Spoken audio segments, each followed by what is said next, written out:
Hello friends, welcome to our Dr. Vet channel.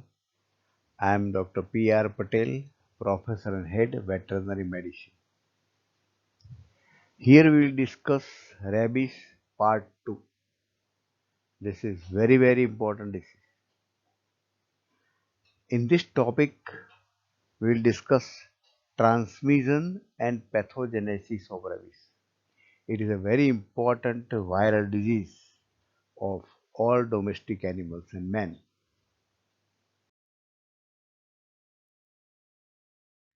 How the rabies is transmitted from one animal to other animal.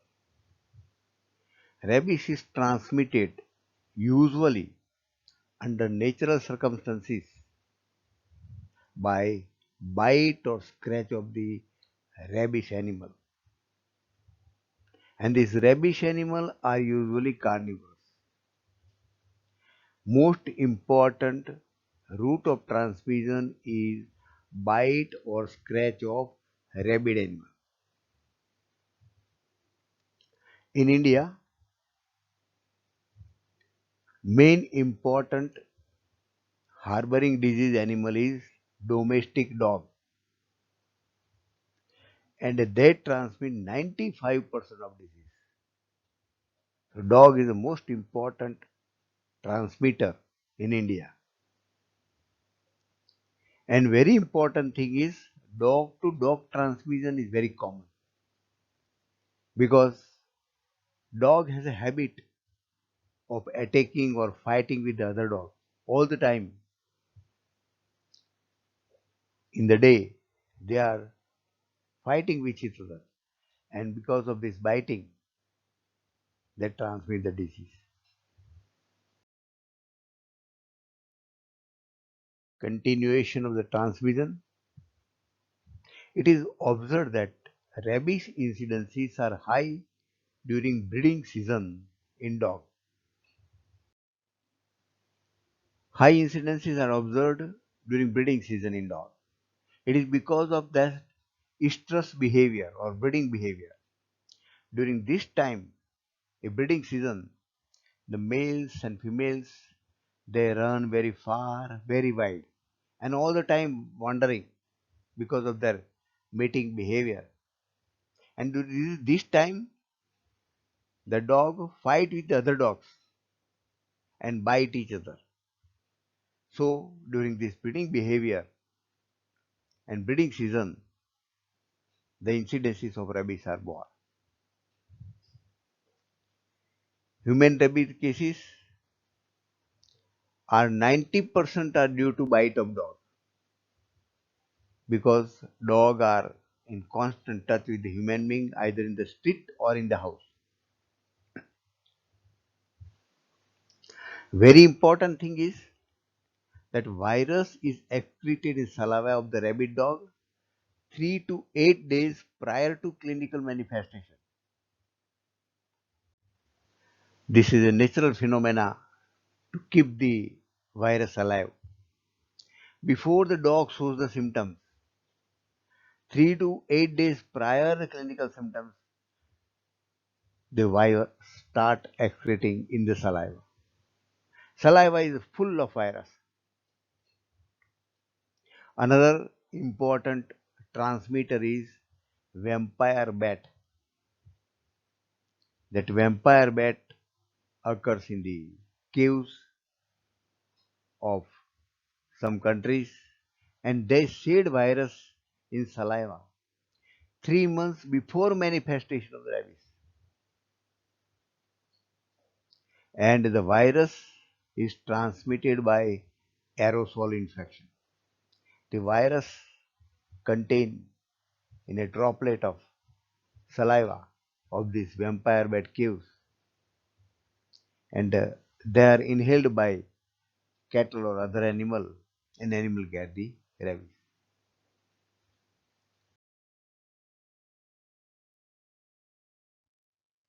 Continuous transmission here. In very rare circumstances, the virus can pass through intact mucous membrane. This is important for a clinician. Very rare condition. And very susceptible wild living animals are foxes, wolves, jackals.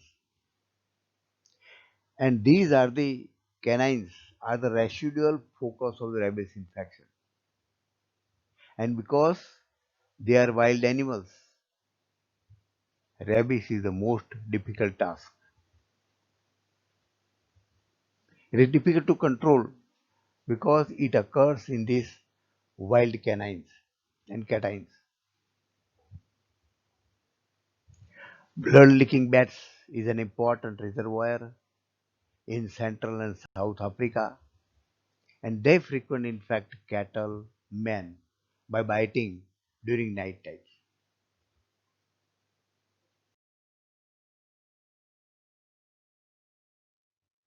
Here we will see factors that affect the course of infection. There are many factors, but here four factors are mentioned that is important for a clinician and that decides the course of the infection. One is the virulence of virus.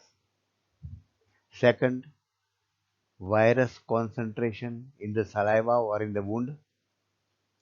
Distance of bite of wound, that how far is the wound away from the central nervous system, and degree of trauma. These factors decide the course of the infection. There are many other factors. These four are very important.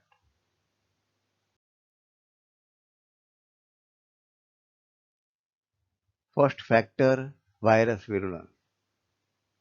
It is natural that more virulence virus causes more severe clinical signs. It is natural. Virus concentration in the saliva and virus concentration in the wound. Again, it is natural. More number of inoculated virus, there are more occurrence of the disease. It is also in nature. Very important thing is the distance of bite wound. How far the wound is created away from central nervous system. Less the distance of bite wound from the central nervous system, less duration of development of rabies. So if the bite is near to the brain, central nervous system, symptoms will develop earlier. It requires less duration. But if the bite is away in the leg, distance and brain is more, then it requires more duration, more time to develop the symptoms. Degree of bite of trauma. Presence of hyaluronidase enzyme in saliva increases the permeability of tissue and virulence of the virus. So if there is more extensive wound, there are more chances of the rabies. The rabies virus enters through nerve endings. Neuromuscular junction is the main site of entrance of virus.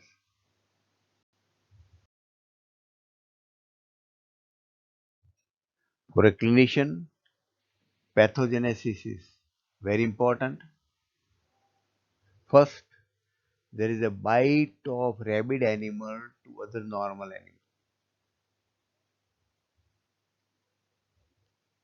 This bite causes deposition of virus in the wound by infected saliva because the saliva contains plenty of rabies virus and that deposit virus into the wound. First, there is a local replication of virus in the epithelial cells and muscle cells. So local replication, virus multiply. So here, as a clinician, the dressing, immediate dressing of the wound is very important to reduce the number of viruses.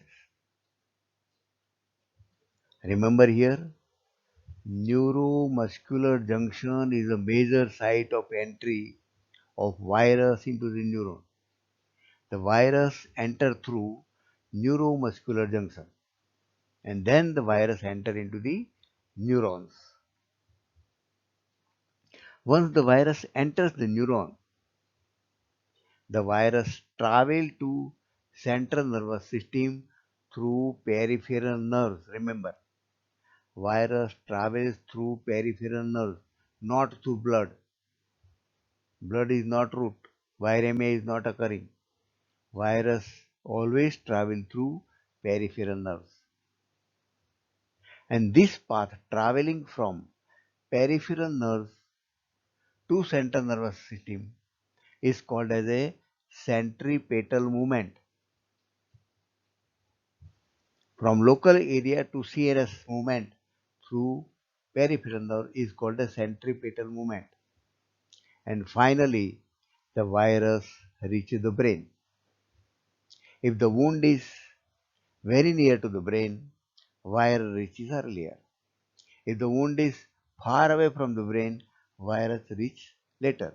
So that decides the incubation period of the disease.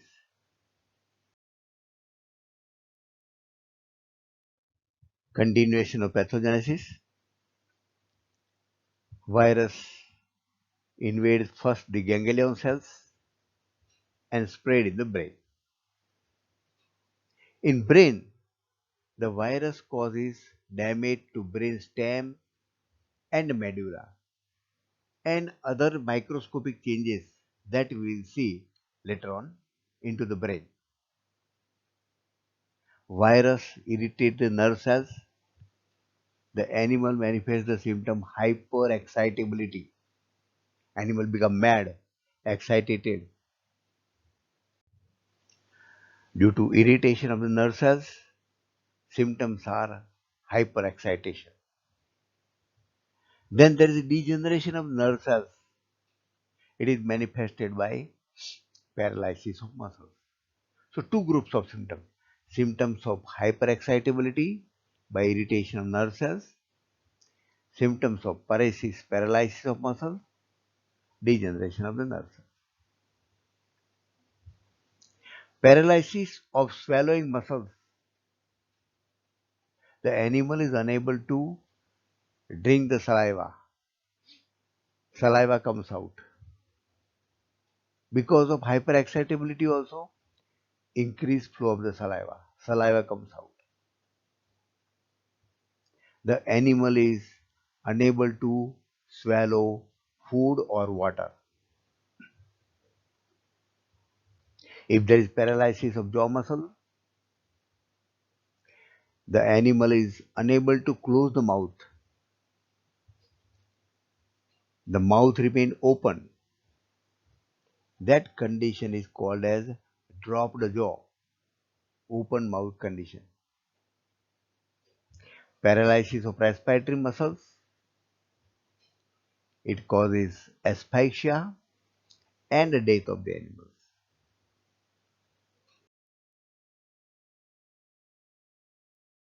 Now we know that virus has reached the brain. It causes irritation of the nerve cells, hyperexcitability. It causes the degeneration of nerve cells, symptom of paralysis. Then from brain, the viral travels to peripheral nerves. The passing of this virus from brain to peripheral, that is away from center, so it is called as centrifugal traveling. First, from the wound, the virus reaches to the brain centripetally. Then from brain, again it travels to the other nerves centrifugally.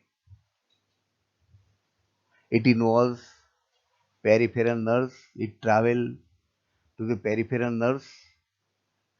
Nerves are facial nerves, glossopharyngeal nerves, trigeminal nerves, olfactory nerves, and many other nerves. Through these nerves, the virus reaches to the organ, salivary gland, full of virus. That virus is excreted in saliva. Virus reach to the taste buds. Virus comes into the saliva, into the mouth. Olfactory cells, etc., and many other organs are also affected. Thus, the virus is present in saliva, cornea, nasal, and oral secretion. This is important for the diagnosis. Friends, remember here, virus cannot be demonstrated in blood. There is no viremia at all. Virus will not travel through the blood. The viral only transport or travels through the peripheral nerves.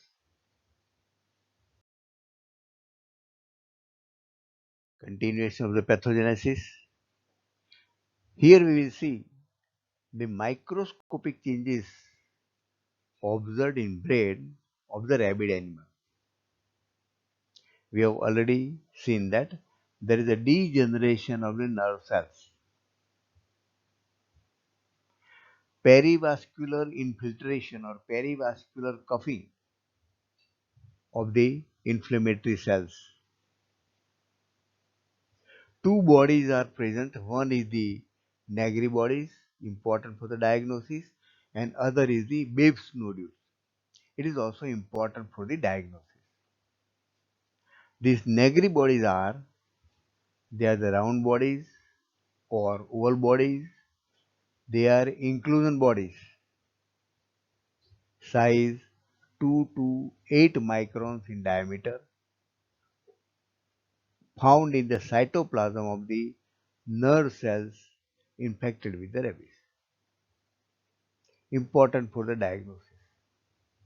Negri body is present in hippocampus in carnivorous and in Purkinje cells of the herbivorous. These two different things. Negri bodies are present in the hippocampus in carnivorous and in Purkinje cells of the herbivores. There is another clinical finding for the diagnosis, that is Babes nodules. Babes nodules are nothing but proliferation of glial cells, that is non-neural cells. Proliferation of glial cells make a very small nodules in the brain, that is called as a Babes nodules, important for the diagnosis.